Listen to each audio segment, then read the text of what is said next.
Howdy neighbors, how you guys doing on this absolutely gorgeous December day? Cannot believe it's got to be in the mid 50s. Real good friend of mine has been after me for years to make a video about the build on my truck. So I'll get to showing you details on this little project here.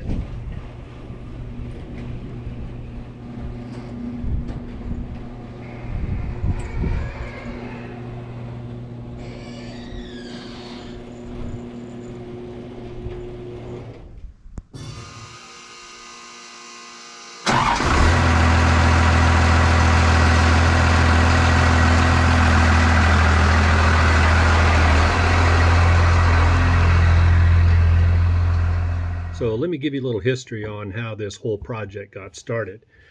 I have a keen fondness for the Cummins 5.9 12 valve diesel engine. And I've also had a liking for the 50s model Chevy pickup. I already had a pickup at the time, back in 2013 when I started this project. I really didn't need to buy a Dodge pickup with that 12 valve Cummins in it, and I didn't need to have a third 50s model pickup. So I had this brilliant idea of trying to figure out a way to put a 57 Chevy and a 92 Dodge, is what it ended up being, with the 12 valve Cummins together and Frankenstein it into one truck, which is what I did. And I ended up selling my original pickup because I certainly didn't need three.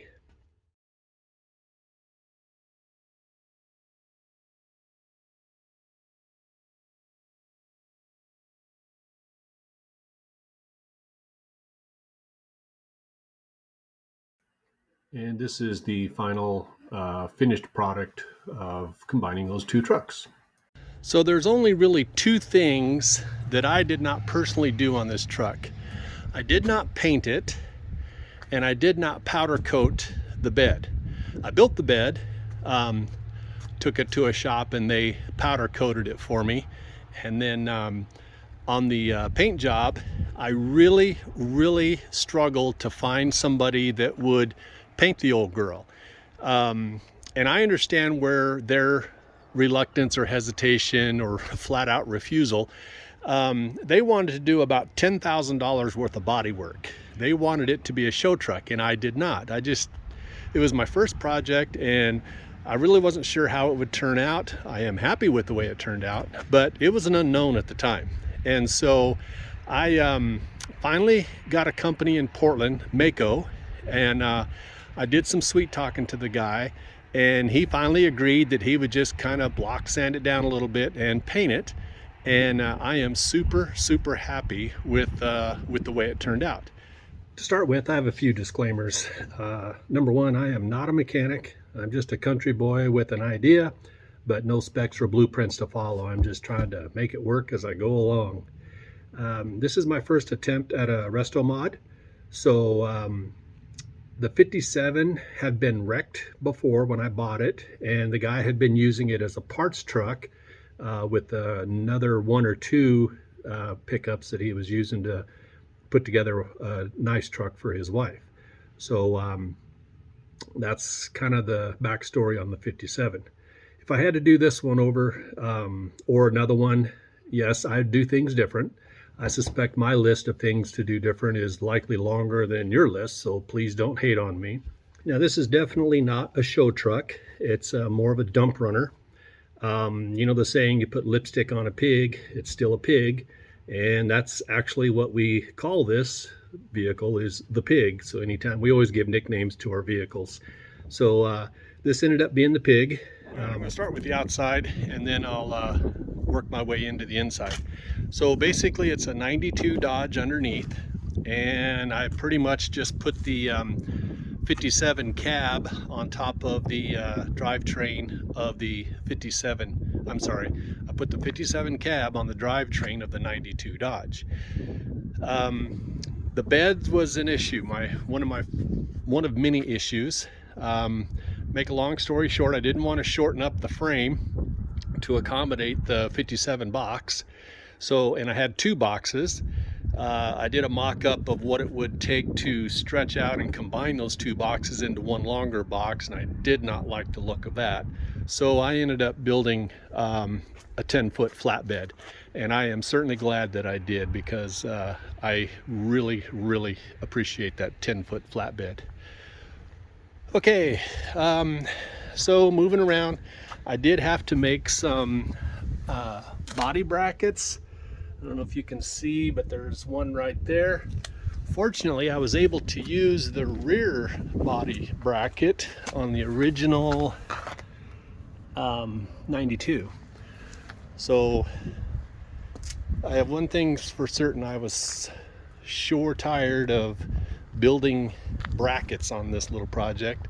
I still need to put in a radio. I want to build a center console for it as well.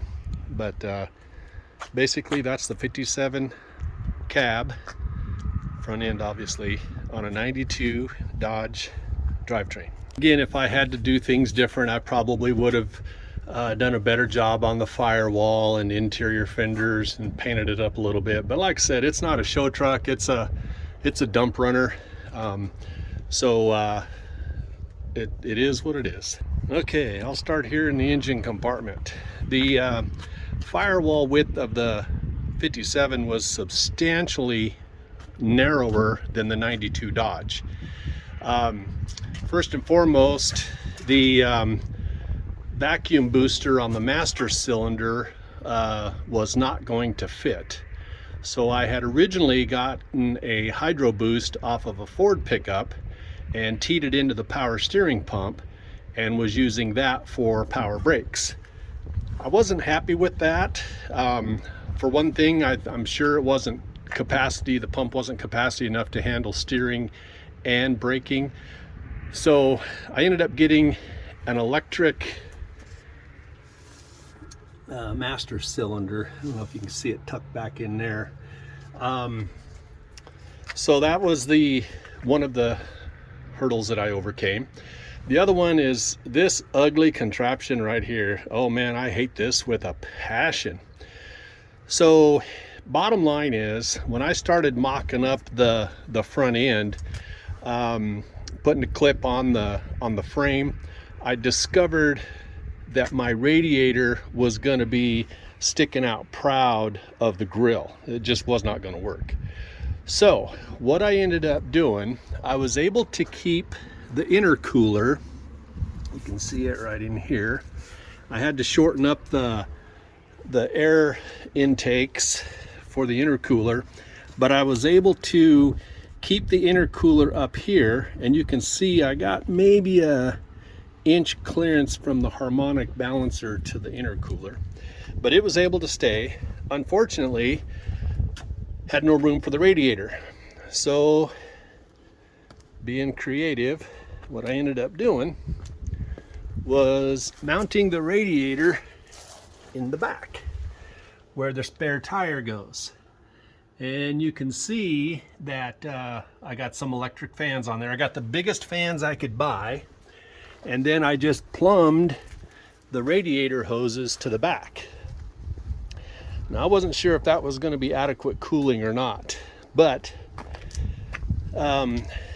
because the thermostat housing was pointing this way, because the top of the original radiator was over on this side, I didn't want to run the radiator hoses toward the radiator along this side of the frame.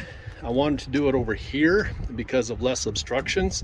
So I had to make this ugly U-turn and run the hoses back on what would be the passenger side. The air cleaner is also kind of ugly. You don't have to tell me, I already know. But again, I didn't have near as much room inside this engine bay on this 57 as I did on the 92 Dodge. But other than cutting out, and this is ugly too, I understand, the inner fenders to make it work. Again, there's some hack jobs there, I understand. But otherwise, it wasn't too bad. Back to the radiator situation. I was nervous that I wouldn't have the cooling power without a fan a regular belt-driven fan off the front of the engine. Like I said, I got the biggest electric fans that I could find. And the crazy thing is, when I first started getting it dialed in, I could not get it up to temperature to set the fan adjustment settings. I was living in Oregon at the time, and it was relatively cool, 40 to 60 degrees pretty much year round where I was living. So it wasn't until I moved to California that I was able to actually put enough load with enough warmer ambient temperature to start dialing in the fans. But no problem cooling. When I started building the flatbed, I knew there were some features that I wanted. These are 3-foot, 36-inch underbody boxes. I got one on each side. I actually had room to go with a 4-foot, a 48. Deliberated on that a while, and I decided to just go with the 36 because I wanted this little step right here, and this is really, really convenient for getting up into the back of the truck while approaching from the side instead of stepping on the hitch, if you will. You can see that when I bolted this on, these little wooden caps are, I just glued them in. I need to do something different with that. The other thing is the fuel filler cap. Now the 57 gas tank was behind the seat. I left this on here, but it doesn't go anywhere. I just have to be real careful, especially like in Oregon where you can't pump your own gas. Well, I guess you can now, but I wanted to make sure no one tried to fuel it up right there. It just pour in behind the seats of the truck. So this is my my filler cap here. I like how it kind of blends in to the bed. Also, this rail system here is super nice as far as tying down loads. I can run a rope around here, a ratchet strap, and anywhere along this 10-foot bed, front and back, I can secure the load. I do have latches on both sides, so I also added some airbags to the back, and I run the line. There's a proportioning valve right there for the brakes. I can talk about that later, but I run the Schrader valve line back here, and I can adjust the airbag right here. And then I also have an old 57 Iowa license plate, how ironic, with a Schrader valve right there. So I can adjust the air pressure as I need, which is really a nice feature. Okay, let me talk about the inside a little bit here. First of all, start at the top here. My wife did this headliner. I mean, I am so grateful and impressed of how good of a job she did on this. It was freaking awesome. I do have a GPS mounted where the old radio speaker was originally. Actually, it was just a hole when I started. There was no speaker there. But that's about the only techie thing or electronics that I have on this. I pretty much wanted it old school, everything manual. I'll talk about that as I go. I did have to redo the sun visors. They were pretty rough shape, and I ended up just making all this little stitching around here. They were seized up big time tight, and so took them all apart and got them all cleaned up really nice. The problem is I did too good of a job because there wasn't enough friction. Yeah, they seem to be holding now, but I got a piece of flat metal in here, and then I just covered it. So I had to put this magnet right here to help, didn't need that anyway, help hold that up in place. But actually, those turned out better than what I was expecting. Okay, coming down to the dash. I don't know if that sun's probably gonna, there you go. I took out the original instrument cluster and gave it to my cousin. He's got a 56 Chevy, and so I just mailed it to him. He was needing that, and I went with other gauges. The oil gauge is live oil pressure. I got a mechanical speedometer. It had an electronic one that would send a signal up on the original Dodge, and so I just got this one here. It's mechanical, and I just took the sensor out of the transmission and just run a gear to it. Let's see, trailer brakes was on the original Dodge. Over here, like I said, I took the let me crawl up in here. I took the original ECM out. Another thing I like about the 12 valve is, some of you may know, you can run them without any DC electrical power at all, and that's kind of what I did. If it wasn't going to be for street legal reasons and requiring lights, I know some like rock crawler guys, they'll take the starter out and the battery out, all the electric, there's not a wire on their rig. Now they have to pull start it with a manual transmission, obviously, but then it'll run just fine. So I kind of went halfway there. I've got all these different switches that I can manually control. The fuel heater, the KSB, I can remotely turn on the fans, but all this is manual. I do have some breakers down here. This is my heater fan control. I got the red button circuit breakers. Again, one of the things that I'm probably going to do pretty soon is redo this panel right here, lower panel. This is fine up here, I'm happy with that, but I've got some, I got an hour meter, and I got a 12 volt cigarette lighter plug and a couple of USB plugs, but they're too low. The boot of the transmission lever kind of gets in the way. So I'm thinking what I'll do is one of these days I'll redo this, move these USB and cigarette lighter and hour meter up into this area here, and probably move those breakers a little further down. Fortunately, I don't need to access those breakers very often. The heater core, originally it was rusted. It was a goner, and it was pretty small. So what I ended up doing is buying a larger heater, and I had to build this box to house the heater. And I don't know if you can see this or not, but I got it rigged into the heat and defrost here, and that little cable diverts the air to the floor, or up there it kind of blocks it off and diverts it more up toward the defroster. The defroster story, that hosing, that piping, whatever you want to call it, was totally rotted out and shot. And ironically, a shop vac hose was the perfect size to go from the heater to the defrost vents up in the dash. So I was doing a lot of hillbilly rigging to get things to go, but it did actually, it worked out fine. One last thing I want to talk about in here real quick. Get over here.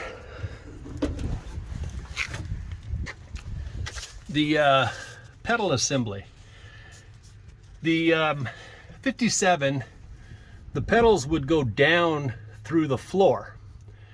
The 92 Dodge, they pivot up above underneath the dash. So I was able to take the brake and clutch assembly.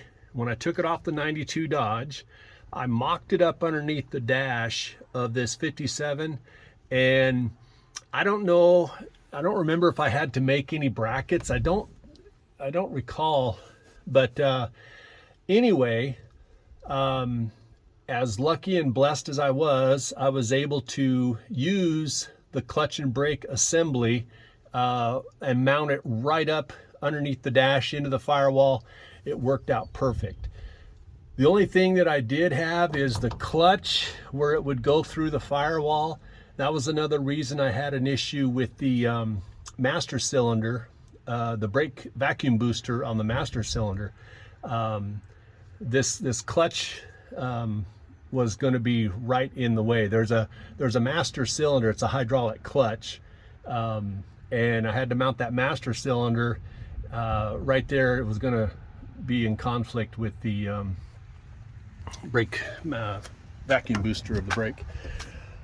Low back bucket seats, very hard to find. The seats were obviously trashed in the original 57. High back buckets, every day, all day. Low back bucket seats were very, very hard to find. These are not pristine seats, so hence the seat covers. I suppose I know I can get custom made seats for it. I'll show you some pictures of the brackets that I had to make for the seats. But yeah, that's big back glass. That's kind of nice. But anyway, that's the inside.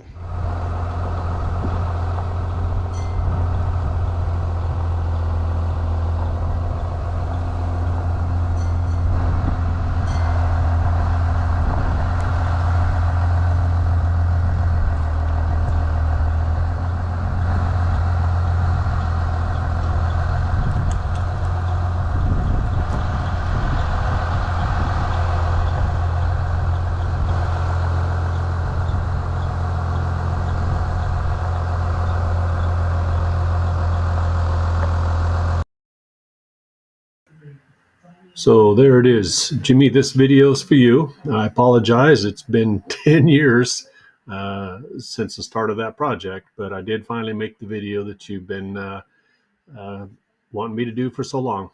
Take care, everybody. Appreciate you watching the video.